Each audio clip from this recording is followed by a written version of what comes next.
ಕರ್ತನಲ್ಲಿ ನಮಗೆ ಅತ್ಯಂತ ಪ್ರಿಯರಾದ ದೇವಮಕ್ಕಳೆಲ್ಲರಿಗೂ ಯೇಸು ಕ್ರಿಸ್ತನ ಉನ್ನತವಾದ ಶ್ರೇಷ್ಠವಾದ ನಾಮದಲ್ಲಿ ನಿಮ್ಮೆಲ್ಲರಿಗೂ ಶುಭವನ್ನು ತಿಳಿಸುತ್ತೇನೆ. Good morning everyone. ಎಲ್ಲರೂ ಚೆನ್ನಾಗಿದ್ದೀರಾ? ಕ್ಷೇಮವಾಗಿದ್ದೀರಾ?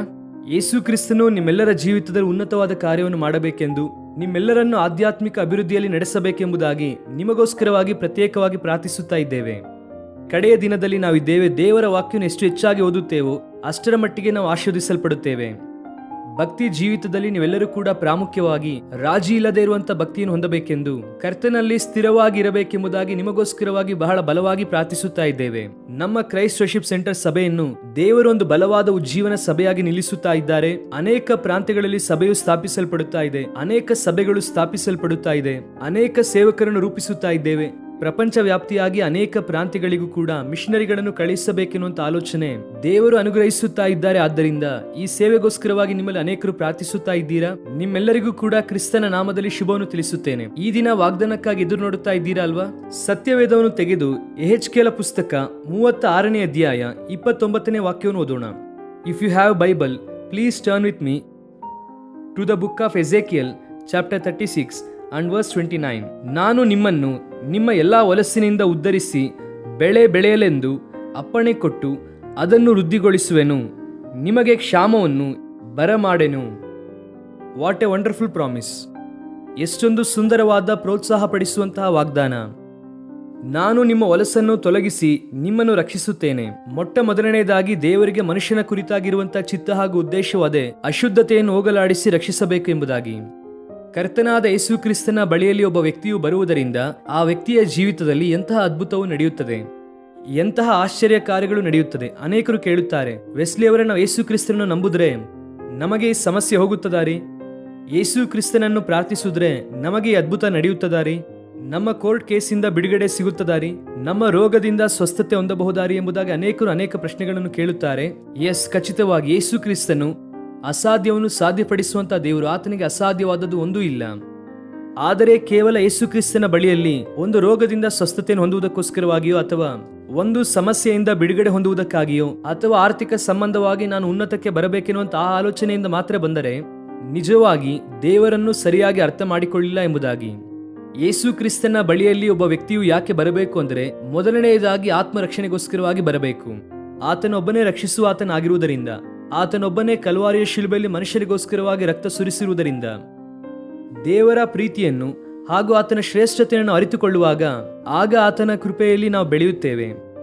ಆತನು ಯಾಕೆ ನಮ್ಮನ್ನು ಪ್ರೀತಿಸಿದ್ದಾನೆ, ಎಂತಹ ಪರಿಸ್ಥಿತಿಯಲ್ಲಿ ನಮ್ಮನ್ನು ಪ್ರೀತಿಸಿದ್ದಾನೆ ಅಂದರೆ, ಪಾಪಿಗಳಾಗಿದ್ದಂತಹ ನಮ್ಮೆಲ್ಲರನ್ನು ಕೂಡ ಯೇಸು ಕ್ರಿಸ್ತನು ಪ್ರೀತಿಸಿ ಶಿಲುಬೆಯಲ್ಲಿ ಮರಣಿಸುವುದರ ಮೂಲಕ ಆ ಪಾಪದಲ್ಲಿ ನಾವು ಕಂಟಿನ್ಯೂ ಆಗಬೇಕೆನ್ನುವುದು ದೇವರ ಉದ್ದೇಶವಲ್ಲ, ಬಿಡುಗಡೆ ಹೊಂದಬೇಕೆಂದು, ಆತ್ಮರಕ್ಷಣೆ ಹೊಂದಬೇಕು ಎಂಬುದಾಗಿ. ಯಾಕೆಂದರೆ ಅಶುದ್ಧವಾದದ್ದು ಯಾವುದು ಕೂಡ ಪರಲೋಕ ರಾಜ್ಯವನ್ನು ಸೇರುವುದಿಲ್ಲ.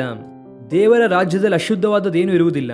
ಅಪವಿತ್ರವಾದದಕ್ಕೆ ಅಲ್ಲಿ ಸ್ಥಳ ಇಲ್ಲ. ಆದ್ದರಿಂದ ಅಪವಿತ್ರ ಜೀವಿತವನ್ನು ಹೊಂದಿರುವಂತಹ ಯಾರು ಕೂಡ ದೇವರ ರಾಜ್ಯವನ್ನು ಸೇರುವುದಿಲ್ಲ. ಈಗ ಪರಿಶುದ್ಧತೆ ಹೇಗೆ ಬರುತ್ತದೆ ಅಂದರೆ, ದೇವರು ಹೇಳುತ್ತಿದ್ದಾರೆ, ನಾನು ನಿಮ್ಮ ಅಶುದ್ಧತೆಯನ್ನು ಹೋಗಲಾಡಿಸಿ ನಿಮ್ಮನ್ನು ರಕ್ಷಿಸುತ್ತೇನೆ. ಯೇಸು ಕ್ರಿಸ್ತನು ಶಿಲುಬೆಯಲ್ಲಿ ಸುರಿಸಿದಂತ ಅಮೂಲ್ಯವಾದಂತಹ ರಕ್ತ, ನಿಷ್ಕಳಂಕವಾದ ರಕ್ತ, ನಿರ್ದೋಷವುಳ್ಳಂತಹ ರಕ್ತ, ಮನುಷ್ಯನ ಪಾಪವನ್ನು ತೊಲಗಿಸುವಂತಹ ರಕ್ತ. ಆತನ ರಕ್ತ ಬಹಳ ಪ್ರತ್ಯೇಕವಾದದ್ದು. ಪ್ರಪಂಚದಲ್ಲಿ ಅನೇಕರು ರಕ್ತ ಸುರಿಸಿದವರು ಇರಬಹುದು, ಅನೇಕರು ಶಿಲುಬೆಯಲ್ಲಿ ಸತ್ತವರು ಕೂಡ ಇರಬಹುದು. ಆದರೆ ಆ ರಕ್ತವು ಮನುಷ್ಯರ ಪಾಪವನ್ನು ತೊಳೆಯುವುದಿಲ್ಲ. ಯೇಸು ಕ್ರಿಸ್ತನ ರಕ್ತವು ಮಾತ್ರವೇ. ಯಾಕಂದರೆ ಆತನಲ್ಲಿ ಪಾಪವಿಲ್ಲ. ಆದ್ದರಿಂದ ಪರಿಶುದ್ಧನಾಗಿರುವುದರಿಂದ, ನಿಷ್ಕಳಂಕನಾಗಿರುವುದರಿಂದ, ನಿರ್ದೋಷವುಳ್ಳವನಾಗಿರುವುದರಿಂದ ಆತನ ರಕ್ತವು ಮನುಷ್ಯರ ಪಾಪವನ್ನು ತೊಳೆಯುತ್ತದೆ. ಈ ದಿನ ನೀನು ಯಾರೇ ಆಗಿದ್ದರೂ ಕೂಡ ಸರಿ, ಕರ್ತನ ಬಳಿಗೆ ನೀನು ಯಾಕೆ ಬರಬೇಕು ಅಂದರೆ, ನಿನ್ನ ಅಶುದ್ಧತೆಯನ್ನು ತೊಲಗಿಸಿಕೊಂಡು ಆತ್ಮರಕ್ಷಣೆ ಹೊಂದುವುದಕ್ಕೋಸ್ಕರವಾಗಿ ಬರಬೇಕು.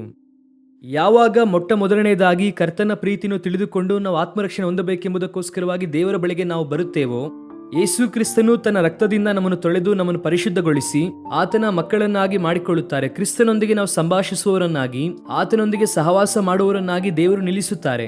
ಈಗ ದೇವರು ಹೇಳುತ್ತಿದ್ದಾರೆ, ಮೊದಲನೇದಾಗಿ ನೀನು ಆಧ್ಯಾತ್ಮಿಕ ಪುನರುಜ್ಜೀವನ ಹೊಂದಿದ್ದೀಯ, ಆದ್ದರಿಂದ ಆಧ್ಯಾತ್ಮಿಕವಾದಂತಹ ಬಿಡುಗಡೆಯು ನಿನಗೆ ದೊರಕಿದೆ. ಆದ್ದರಿಂದ ಈಗ ದೇವರು ಹೇಳುತ್ತಾ ಇದ್ದಾರೆ, ನಾನು ಎಲ್ಲಾ ಬೆಳೆಯಲೆಂದು ಅಪ್ಪಣೆ ಕೊಟ್ಟು ಅದನ್ನು ವೃದ್ಧಿಗೊಳಿಸುವೆನು, ನಿಮಗೆ ಕ್ಷಾಮವನ್ನು ಇನ್ನು ಬರಮಾಡೆನು ಎಂಬುದಾಗಿ ದೇವರು ಇಲ್ಲಿ ಹೇಳುತ್ತಾ ಇದ್ದಾರೆ. ಎಷ್ಟು ಒಳ್ಳೆಯ ದೇವರು ಆತನು! ಸೃಷ್ಟಿಗೆ ಆಜ್ಞೆಯನ್ನು ಕೊಡುವಂತಹ ದೇವರು ಆತನು. ಧಾನ್ಯಗಳಿಗೆ ಆತನು ಆಜ್ಞೆಯನ್ನು ಕೊಡುತ್ತಾನಂತೆ, ಕ್ಷಾಮವನ್ನು ಬರಮಾಡುವುದಿಲ್ಲವಂತೆ. ಸಮೃದ್ಧಿಯನ್ನು ಕೊಡುವಂತಹ ದೇವರು ಈ ದಿನ ಒಂದು ವೇಳೆ ನಿನ್ನ ಜೀವಿತದಲ್ಲಿ ಬರಗಾಲದಂತ ಪರಿಸ್ಥಿತಿ ಇದೆಯಾ? ಸಮೃದ್ಧಿ ಇಲ್ವಾ? ನಿನ್ನ ಜೀವಿತದಲ್ಲಿ ಆಶೀರ್ವಾದ ಅನುಭವಿಸುವುದಕ್ಕೆ ಆಗುತ್ತಿಲ್ವಾ? ದೇವರು ಎಷ್ಟೋ ಒಳ್ಳೆಯ ಪ್ರಣಾಳಿಕೆಯನ್ನು ನಿನ್ನ ಕುರಿತಾಗಿ ಹೊಂದಿದ್ದರೆ ನೀನು ಆತನಿಗೆ ವಿರೋಧವಾಗಿ ಜೀವಿಸುವುದರಿಂದ ಆ ಪ್ರಣಾಳಿಕೆಗೆ ದೂರವಾಗುತ್ತಾ ಇದ್ದೀಯಾ?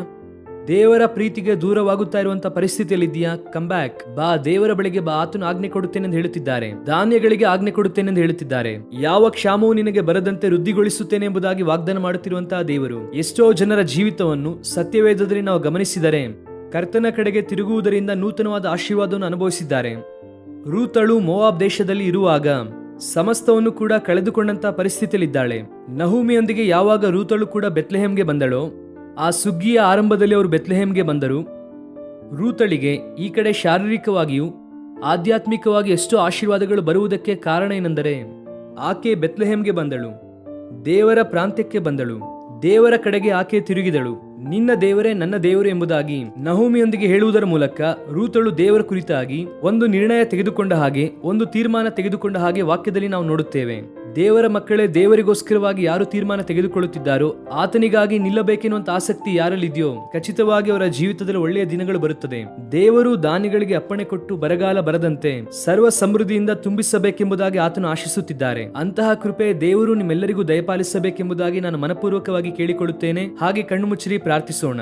ನಮ್ಮ ಪ್ರೀತಿಯುಳ್ಳ ತಂದೆ, ನಿಮಗೆ ಸ್ತೋತ್ರ. ಈ ದಿನ ನೀವು ನಮಗೆ ಕೊಟ್ಟಂತ ವಾಗ್ದಾನಕ್ಕೋಸ್ಕರವಾಗಿ ಸ್ತೋತ್ರ. ನಮ್ಮ ಅಶುದ್ಧತೆಯನ್ನು ತೊಲಗಿಸಿ ನಮಗೆ ರಕ್ಷಣೆಯನ್ನು ಕೊಡುತ್ತೇನೆ ಎಂಬುದಾಗಿ, ಕ್ಷಾಮವು ಬರದಂತೆ ಬೆಳೆಯು ಬೆಳೆಯಬೇಕೆಂಬುದಾಗಿ ಅಪ್ಪಣೆ ಕೊಡುತ್ತೇನೆ ಎಂಬುದಾಗಿ ಹೇಳಿದಂತಹ ದೇವರು, ಈ ವಾಗ್ದಾನ ಸಂದೇಶವನ್ನು ಕೇಳಿದಂತಹ ನಮ್ಮ ಪ್ರಿಯರೆಲ್ಲರನ್ನು ಕೂಡ ನೀವೇ ಪ್ರತ್ಯೇಕವಾಗಿ ಆಶೀರ್ವದಿಸಿರಿ.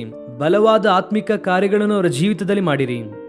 ಸ್ತುತಿ, ಘನ, ಮಾನ, ಮಹಿಮೆ ನಿಮಗೆ ಮಾತ್ರ ಸಲ್ಲಿಸುತ್ತಾ ಅನಾರೋಗ್ಯದಲ್ಲಿರೋರಿಗೆ ಸ್ವಸ್ಥತೆ ನೀಡಿ, ಆರ್ಥಿಕ ಸಂಕಷ್ಟದಲ್ಲಿರುವಂತವರಿಗೆ ಬಿಡುಗಡೆ ಕೊಡಿಯಪ್ಪ. ದೊಡ್ಡ ಬಿಡುಗಡೆಯನ್ನು ಅವರು ಅನುಭವಿಸುವಂತೆ ಸಹಾಯ ಮಾಡಿ. ನಿರುತ್ಸಾಹದಿಂದ, ನಿರಾಶೆಯಿಂದ, ಕರ್ತನೆ, ಖಿನ್ನತೆಯಿಂದ ಎಷ್ಟು ಜನ ಇದ್ದಾರೋ ಅವರೆಲ್ಲರನ್ನು ಕೂಡ ನೀವೇ ಕನಿಕರಿಸಿ ಒಂದು ದೊಡ್ಡ ಸಮಾಧಾನವನ್ನು ಅನುಗ್ರಹಿಸಿರಿ. ಗಂಡ ಹೆಂಡತಿಯ ಮಧ್ಯದಲ್ಲಿ ಐಕ್ಯತೆ ಇಲ್ಲದೆ ಗಲಿಬಿಲಿ ಜಗಳದ ಮಧ್ಯದಲ್ಲಿ ಎಷ್ಟು ಕುಟುಂಬಗಳು ಇದೆಯೋ ಅವರೆಲ್ಲರನ್ನು ಕೂಡ ನೀವೇ ಮುಟ್ಟಿ ಬಲಪಡಿಸಿ ಆಶೀರ್ವದಿಸಬೇಕೆಂದು ಯೇಸು ಕ್ರಿಸ್ತನ ಉನ್ನತವಾದ ನಾಮದಲ್ಲಿ ಬೇಡಿ ಹೊಂದಿಕೊಳ್ಳುತ್ತೇವೆ ನಮ್ಮ ತಂದೆಯೇ. Amen, amen. God bless you dear friends. Have wonderful day.